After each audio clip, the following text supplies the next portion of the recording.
नमस्कार मित्रांनो,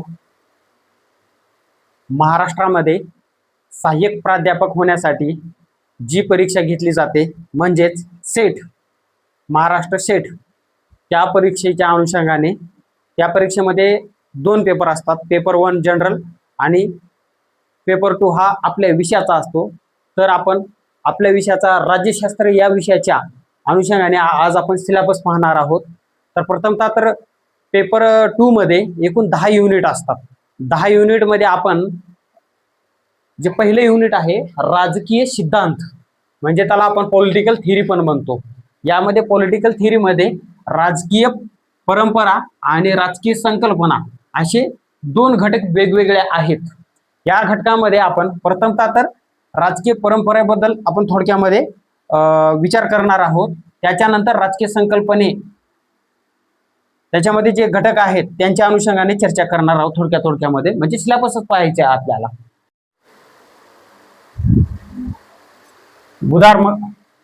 उदारमतवाद आपण पहिल्याने एक नंबरला पाहणार आहोत. उदारमतवाद हा व्यक्ती स्वातंत्र्याला महत्त्व देतो.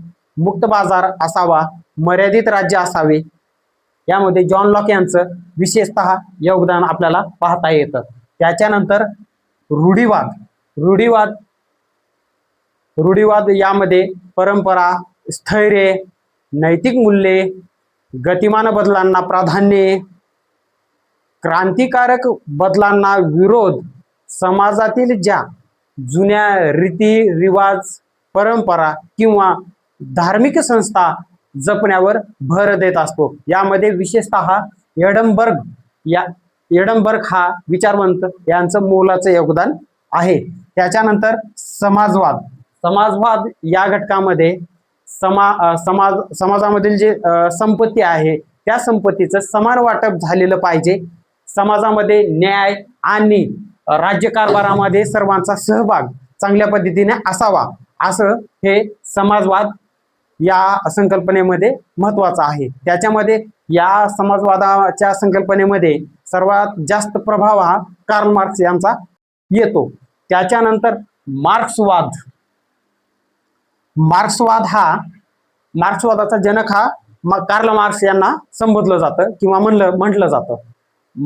मार्क्सवादामध्ये वर्गसंघर्ष, भांडवलशाहीचा अंत, वर्गरहित समाजाची स्थापना करणे हे मार्क्सवादाची संकल्पना आहे किंवा म्हणणं आहे. त्याच्यानंतर स्त्रीवाद ही स्त्रियांवरील अन्याय, भेदभाव संपवणे, लैंगिक समानता, पितृसत्ताक जी व्यवस्था आहे त्याची चिकित्सा करते आणि पुरुषांच्या बरोबरीनं महिलांना समान संधी देण्यासाठी प्रोत्साहित करणारी ही संकल्पना आहे. त्याच्यानंतर येतो पर्यावरणवाद हा निसर्गाचे संरक्षण करणे, शाश्वत विकास, मानवी वाढीपेक्षा पर्यावरणाच्या वाढीला प्राधान्य जास्त देत असतो.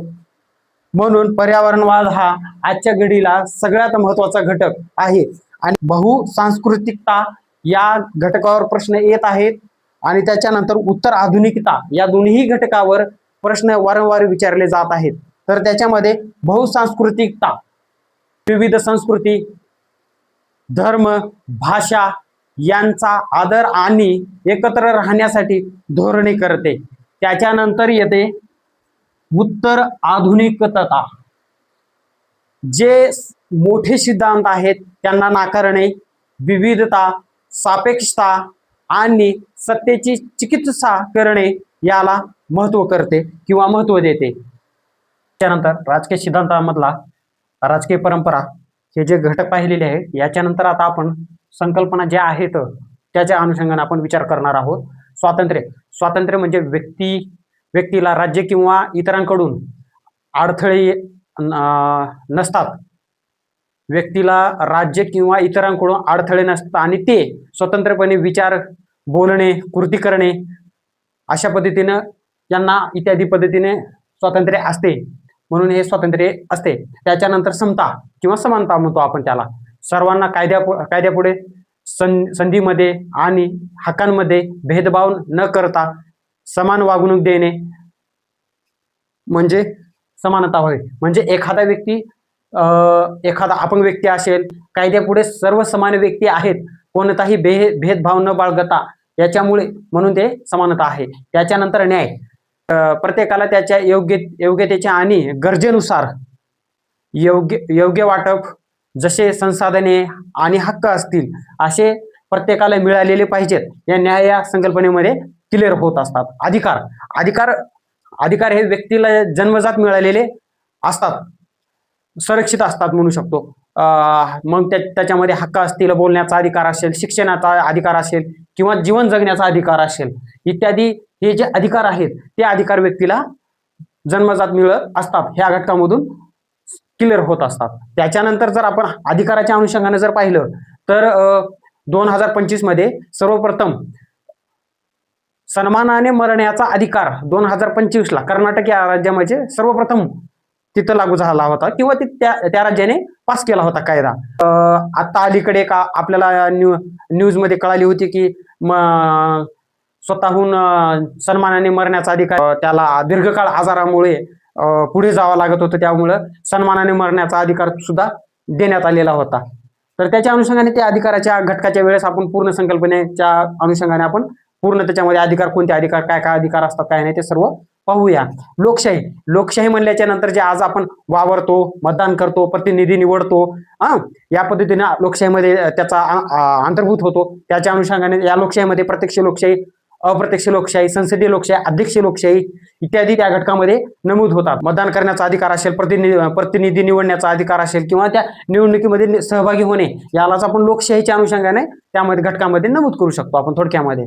त्याच्यानंतर सत्ता आणि अधिसत्ता, याचा आपण सत्ता या घटकामध्ये आपण पाहूया. सत्ता म्हणजे इतरांना प्रभावित करण्याची किंवा नियंत्रित करण्याची क्षमता जी राज्य किंवा नेत्यांकडे असते किंवा शासनाकडे असते, असं या संकल्पनेमधून उद्भवत असते किंवा क्लिअर होत असते. नागरिकत्व, एखाद्या देशाचे पूर्ण सदस्य असणे, ज्यांना हक्क आणि कर्तव्य दोन्ही असतात,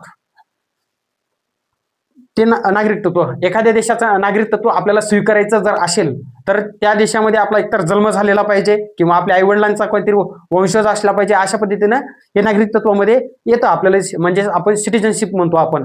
जर आपण 1947च्या ज्यावेळेस भारत आणि पाकिस्तान विभाजणी किंवा फाळणी म्हणू आपण, ज्यावेळेस झालेली होती, त्यावेळेस आपल्याला आर्टिकल 7 नुसार भारतामध्ये जे व्यक्ती आहेत तेच त्यांना भारतीय नागरिकत्व मिळत असतं. आणि जर इतर पाकिस्तानमधून जर आपल्याला नागरिकत्व पाहिजे असेल, पाकिस्तानच्या व्यक्तीला जर नागरिकत्व म्हणजे सिटिझनशिप पाहिजे असेल, तर आपल्याला आर्टिकल 7 नुसार आपल्याला शासनाला मान्यता किंवा शासनाकडून मागणी करून घ्यावं लागेल, त्यावेळेसच आपल्याला नागरिकत्व प्राप्त होत असतं. नाहीतर आर्टिकल 7 नुसार आपल्याला काय सिटिझनशिप भारताची आपल्याला मिळते जन्मजात.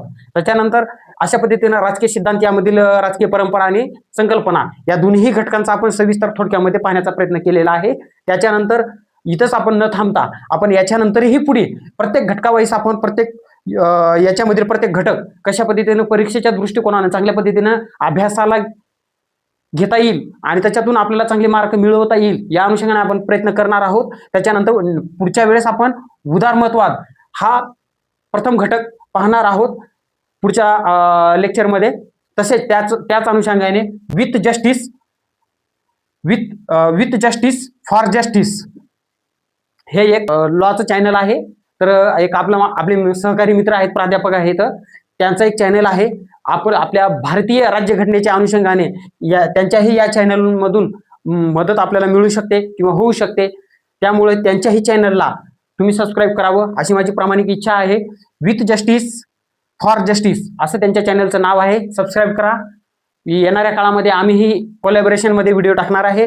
त्याच अनुषंगाने येणाऱ्या काळामध्ये आपण पेपर 1 साठी सुद्धा ही तयारी करणार आहोत.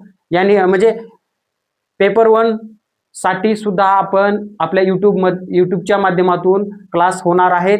पेपर 1 ला सुद्धा आपण चांगल्या पद्धतीनं चांगले लेक्चर, चांगले व्हिडिओ, चांगलं मार्गदर्शन देणार आहोत येत्या काळामध्ये. पेपर 2 राज्यशास्त्र आणि पेपर 1 जनरल पेपर, या दोन्ही पेपरचा आपण चांगल्या पद्धतीने अभ्यास करणार आहोत. त्यामुळे इथेच थांबूया. धन्यवाद. Thank you. With justice for justice या चॅनलला सबस्क्राईब करा. थँक्यू. धन्यवाद.